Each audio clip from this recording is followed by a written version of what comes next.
Alors, bonjour à tous, bienvenue dans ce nouveau tutoriel de physique de 5e secondaire, du chapitre qui porte sur les forces.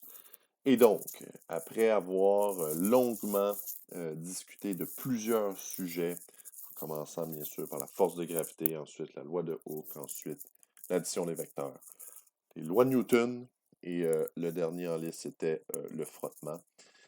Nous pouvons nous attarder maintenant à la résolution de certains problèmes complexes, qui intègrent, si vous voulez, là, l'ensemble de ces connaissances-là, l'ensemble de ces outils-là.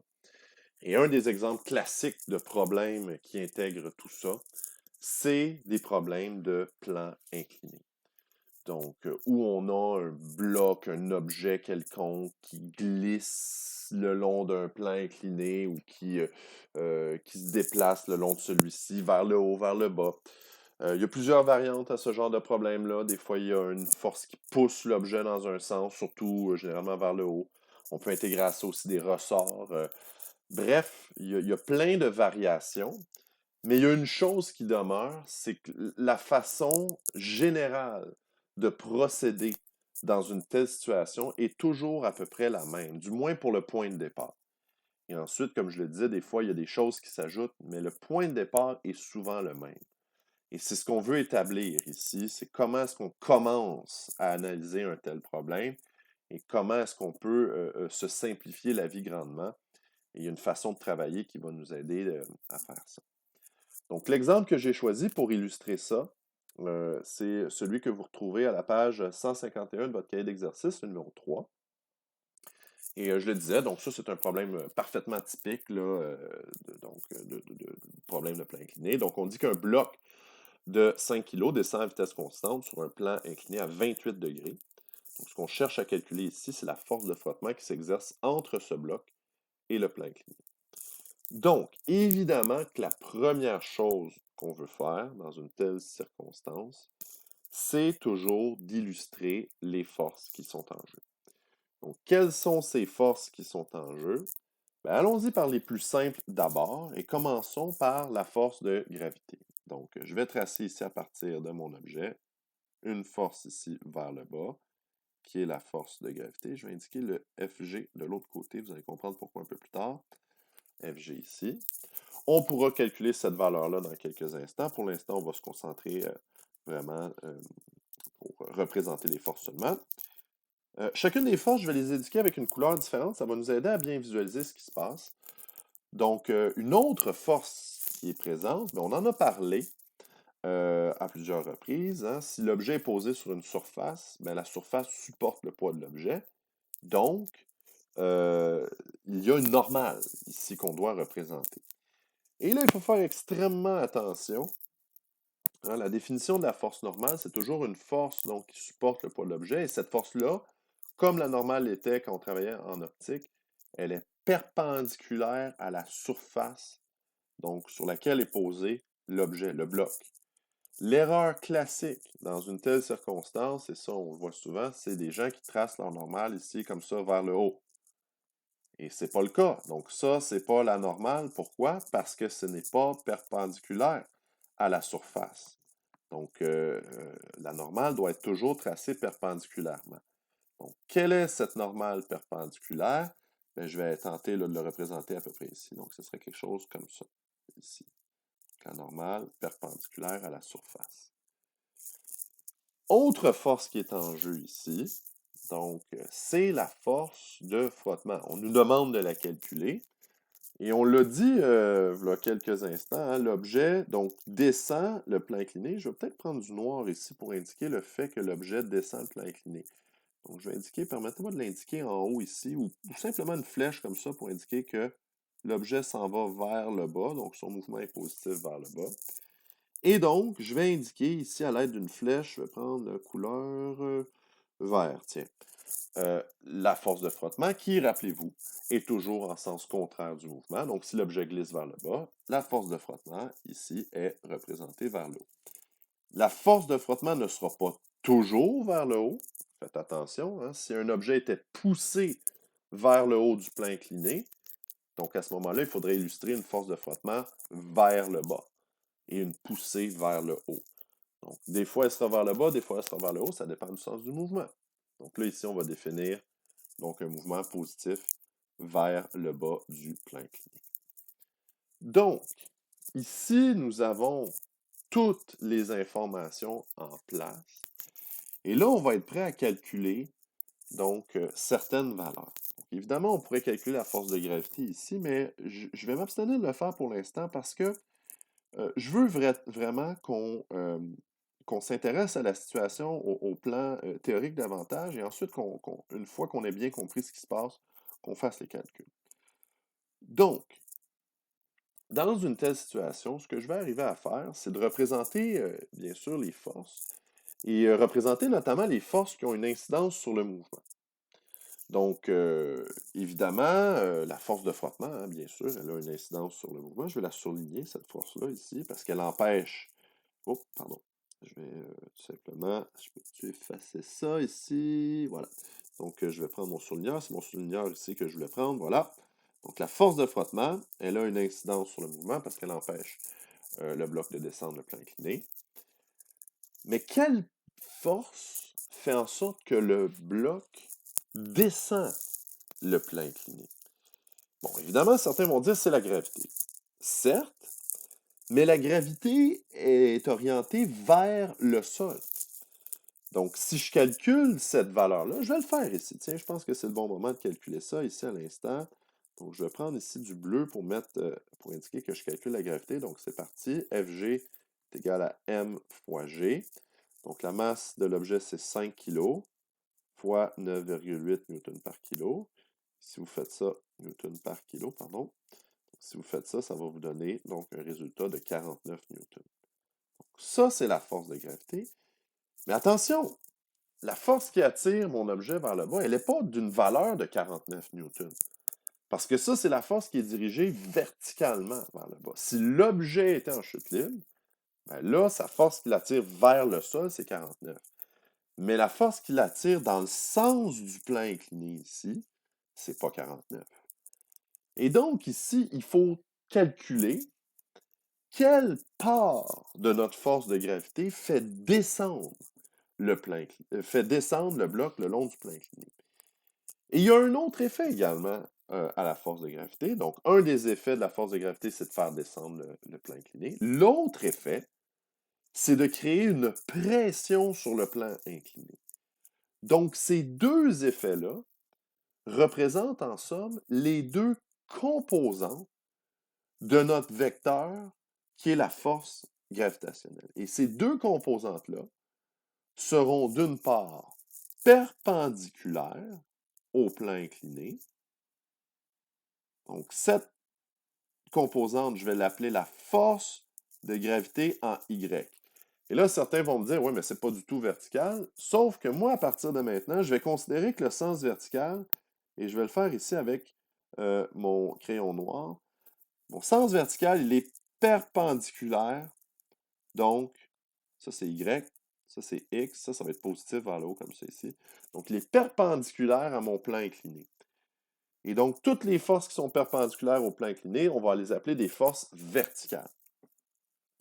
Et également, l'autre composante, c'est une force qui est parallèle à notre plan incliné. Donc, on va l'appeler la force de gravité en X. Et donc, ces deux forces-là représentent les deux effets de la gravité sur le bloc. La force de gravité en Y, donc je vais dire ici, c'est la pression, c'est la force, c'est le contact avec le plan incliné. Et la force de gravité en X, je vais l'associer ici au mouvement du bloc vers le bas. Donc l'objet va faire bouger la force qui va faire actionner le mouvement du bloc vers le bas du plan incliné. Et entre ces deux forces-là, il y a donc un angle droit. Ce sont les deux cathètes qui forment un triangle rectangle dont l'hypoténuse est la force de gravité 49 Newton. Une des erreurs les plus fréquentes qu'on peut voir quand on essaie de représenter les deux effets des forces, je vais redessiner ici un rapide schéma. Sans redessiner toutes les forces, je vais simplement représenter la force de gravité. Donc ici, une des choses qui est extrêmement commune comme erreur, c'est la chose suivante. Donc, les gens vont tracer une force qui est perpendiculaire au plan incliné et ensuite une force qui est parallèle au sol. Ici, ils vont appeler ça FGX et FGY. Deux problèmes avec ça, c'est que si vous tracez votre triangle comme celui-là, la force de gravité en Y devient l'hypoténuse. Et si vous calculez ça, donc l'hypoténuse, c'est le plus grand côté d'un triangle rectangle. Et si vous le calculez ici à l'aide de rapports trigonométriques, et on va voir qu'il y a des angles qui sont en jeu là-dedans, vous allez découvrir ici donc que la force de gravité en Y a une valeur qui est supérieure à la force de gravité. Donc, si par exemple, ici, on avait calculé notre force de gravité à 49, ben, vous allez obtenir une force de gravité en Y qui est supérieure à 49. C'est impossible. Donc, vous ne pouvez pas créer une pression sur le plan incliné qui est supérieur à la force de gravité, bien sûr. L'autre problème, c'est qu'à ce moment-là, si on calcule FGX, FGX n'est pas dans le sens du mouvement. Donc, ce n'est pas la force qui fait descendre mon bloc parce que c'est le sens du mouvement et la force de gravité en X n'ont pas la même orientation. Donc, pas la bonne façon de décomposer les forces comme ça ici. Faites extrêmement attention à ça lorsque vous décomposez vos différentes forces là, dans un plan incliné. Donc, on efface tout ça ici. Donc, on a trouvé ici nos deux composantes. Et là, ça va nous commencer à nous permettre de mieux comprendre ce qui se passe ici dans notre mouvement. Commençons par le plan vertical. Et encore une fois, quand je parle de plan vertical, je parle du plan ici qui est perpendiculaire, le sens qui est perpendiculaire au plan incliné. Donc, on a deux forces qui sont en jeu. La normale, je vais mettre ici le surligneur et je vais changer de couleur. Je vais prendre ici une couleur, tiens, vert. Ouais, vert, c'est bon. Donc, la normale va venir s'opposer à la force de gravité en Y. Donc, la partie de notre force de gravité qui crée une pression sur le plan incliné va être contrée par la normale, et ça, c'est tout à fait logique, d'après la définition de la normale qu'on a donnée suite à, dans le fond, la découverte, pas la découverte, mais du moins qu'on a commencé à introduire le concept de la troisième loi de Newton. Donc, ces deux forces-là vont s'annuler entre elles, et là, ensuite, dans le sens du mouvement, bien, on aura la force de gravité en X ici, qu'on pourrait éventuellement calculer, qui va être contrée en quelque sorte par la force de frottement ici, donc qu'on cherche dans ce chose-là. Donc, deux sens, deux dimensions, si vous voulez, à notre situation. Dimension horizontale, force de gravité en X qui agit, force de frottement en Y. Et ensuite, force de frottement, pardon, tout simplement. Et ensuite, au plan vertical, c'est-à-dire au plan perpendiculaire au plan incliné. Donc, vous avez la normale, la force de gravité en Y. Et là, peu à peu, donc, on va s'apprêter à calculer tout ça. Donc, justement, pour arriver à calculer tout ça, qu'est-ce qu'on peut faire ici et qu'est-ce qu'on peut chercher à trouver? Bien, on a déjà calculé la force de gravité ici qui est 49. Donc là, l'idée, ce serait de calculer les deux composantes FGX et FGY. Et pour faire ça, ben, ça va nous prendre l'information. Et une information que je n'ai pas indiquée ici sur mon dessin, c'est qu'on a bien sûr un angle dans notre plan incliné, et cet angle-là a une valeur de 28 degrés. Donc, c'est l'angle ici, tout au bas de notre plan incliné, donc 28 degrés. Donc, à quoi cet angle-là peut me servir? Notamment pour être capable là, de décomposer mes forces.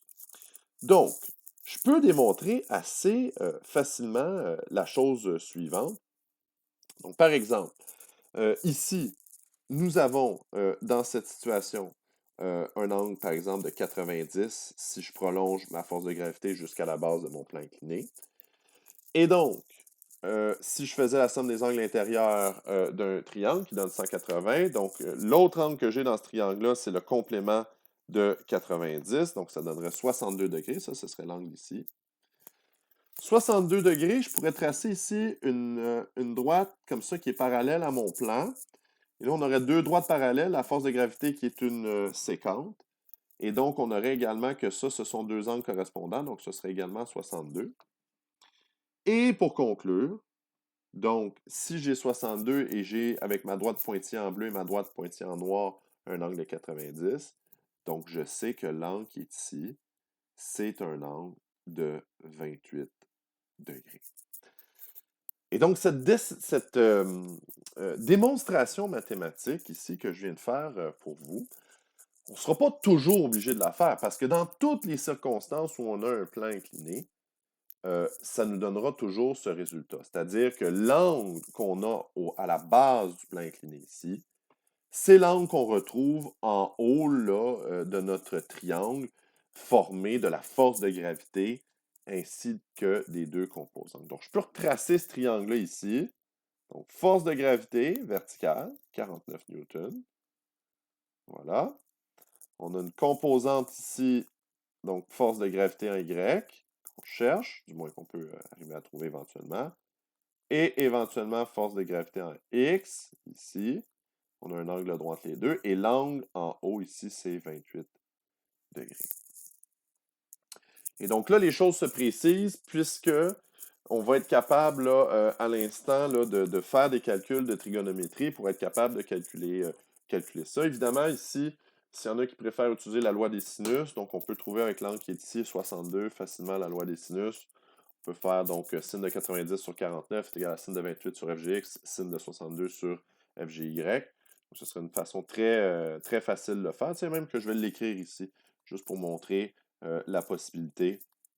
Donc, sin de 90 sur 49, sur 49 newtons est égal à sin de 28 degrés sur FGX, ainsi que sin de 62 degrés sur FGY. Donc, ça c'est une façon facile de trouver nos deux composantes FGX, FGY. Ou sinon, donc, pour trouver FGX par rapport à l'angle de 28 degrés, donc c'est le côté qui est opposé. Je connais l'hypoténuse donc de 49. Donc, FGX correspondrait au fait de faire 49, l'hypoténuse, 49 newtons, fois sinus de 28. Et FGY est égal à 49, côté adjacent, cosinus de 28. Et là, peut-être que certains trouvent ça un peu étrange ce que je viens de faire ici, parce que lorsqu'on travaillait avec les vecteurs, notamment là, dans le tutoriel sur l'addition des forces, on a vu que lorsqu'on veut décomposer une force horizontalement, donc FGX était associé au rapport trigonométrique cos, et FGY sin. Donc c'était comme le contraire de ce qu'on avait ici. Mais le fait est que là, on ne travaille pas avec les mêmes angles. Donc, habituellement, quand on travaille avec des vecteurs qui sont orientés par rapport à l'axe des x positifs, on peut utiliser toujours cos pour les x, sin pour les y, mais là, ici, c'est comme un peu l'inverse.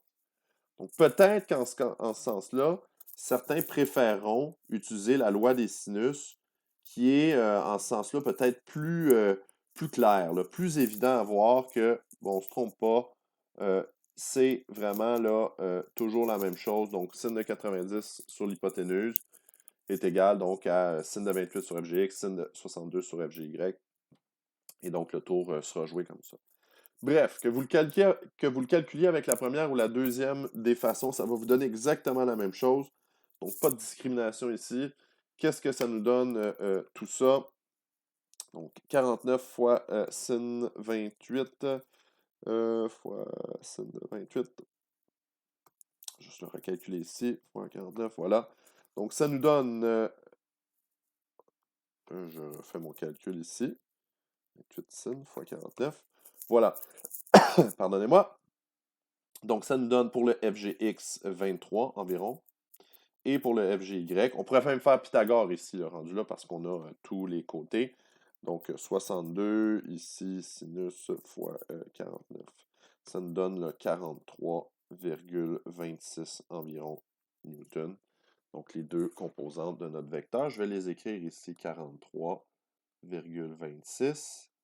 Et FGX, je vais l'écrire ici, donc ce serait 23 newton. Voilà. OK. Donc, qu'est-ce qu'on peut faire avec tout ça? Peut-être que la première chose que je peux remarquer ici, c'est d'abord au niveau de ma force de gravité en Y. Tiens, je peux peut-être surligner cette chose-là. On l'avait déjà fait ici, avec du vert surligneur, avec du vert ici, voilà. Donc, cette force de gravité en Y qu'on a calculée, donc 43,26, ben on a mentionné, il y a quelques instants, que la normale serait égale à cette chose-là. Donc, on peut l'indiquer ici, que la normale, si ma force de gravité en Y, c'est 43,26, bien la normale sera aussi de 43,26. Parfait. Merveilleux. Dernière chose maintenant qu'on doit remarquer, c'est le lien qui existe entre la force de gravité en X et la force de frottement. Donc, ce sont les deux forces qui agissent sur le mouvement. Maintenant, il y a une information extrêmement stratégique ici qu'on n'a pas utilisée encore dans notre problème. Et c'est au tout début, on l'a mentionné, mais sans trop en prendre conscience. C'est que le bloc ici descend à vitesse constante. Et ça, c'est une information absolument essentielle. Pourquoi donc? Parce que ça nous indique que l'objet est en vitesse constante. Celui-ci respecte la première loi de Newton. Et là, il faut se rappeler de la première loi de Newton dans ce qu'on a vu là, dans le tutoriel des lois de Newton. Donc, si un objet est immobile, bien sûr, la force résultante sur cet objet-là sera zéro. Mais s'il est à vitesse constante, également, la force résultante sera de 0 newton. Et ça, c'est extrêmement contre-intuitif parce qu'on se dit, hein, l'objet, il bouge, donc il faut qu'il y ait une force résultante. Non, s'il est à vitesse constante, donc il n'a pas de force résultante, il maintient son mouvement. Une force résultante veut dire qu'il accélère, qu'il gagne de la vitesse. Ce n'est pas le cas ici. Donc, si la force résultante est zéro, qu'est-ce que ça veut dire? Bien, ça veut dire que la force qui fait descendre l'objet, FGX, est égale, oh, il manque d'espace ici pour écrire mon X, voilà, est égale à la force qui empêche de faire descendre l'objet, force de frottement. Et donc, si la force de gravité en X est égale à 23, ben la force de frottement est aussi égale à 23 newtons. Et notre problème s'arrête là. On n'a pas d'autres calculs à faire. C'est terminé. Donc, voyez ici comment on vient d'utiliser la puissance de la première loi de Newton pour comprendre, pour venir vraiment analyser ce qui se passe dans notre problème en termes de force. Et une fois qu'on a compris que l'objet est à vitesse constante, que la force résultante est nulle, bien, on sait que les deux forces, force de gravité et force de frottement, vont s'annuler. Une autre façon que j'aurais pu écrire ça, je vais l'écrire ici, c'est de dire, ben, force totale, c'est la force de gravité qui amène mon bloc vers le bas, moins la force de frottement. Mais ces deux forces-là, sont égales à zéro. Donc, à ce moment-là, qu'est-ce que ça veut dire? Ben, si j'envoie la force de frottement de l'autre côté, ben, ça veut dire que la force de frottement est égale à la force de gravité en X. Donc, les deux forces s'annulent. Et les deux forces ont donc la même valeur, la même norme, pour que justement on ait une force résultante de zéro. Donc voilà, ça fait le topo. Et donc, comme je vous l'ai mentionné plus tôt dans le tutoriel, cette façon de travailler, notamment au niveau de la décomposition de la force de gravité en horizontale en X, force de gravité verticale, perpendiculaire au plan incliné en Y, donc elle sera valide dans tous les problèmes de plan incliné. Et donc, vous pouvez répéter cette procédure-là à chaque fois. Comme je le disais, on pourrait ajouter des forces dans un problème comme celui-là. Donc, une force d'une poussée vers le haut, vers le bas, un ressort qui agit vers le haut, vers le bas.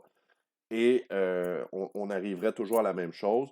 Mais pour ça, il faudrait toujours décomposer notre force de gravité en X, en Y avec la normale et appliquer un peu les mêmes étapes au départ. Et on pourrait ajouter à ça des forces et ça ne rajouterait pas un niveau de complexité énorme à notre problème. Donc voilà, encore une fois, j'espère que cet exemple vous aura été utile, vous aidera pour la réalisation des autres exemples dans votre cahier d'exercices. Et sur ce, je vous souhaite un excellent travail avec vos exercices et à la prochaine.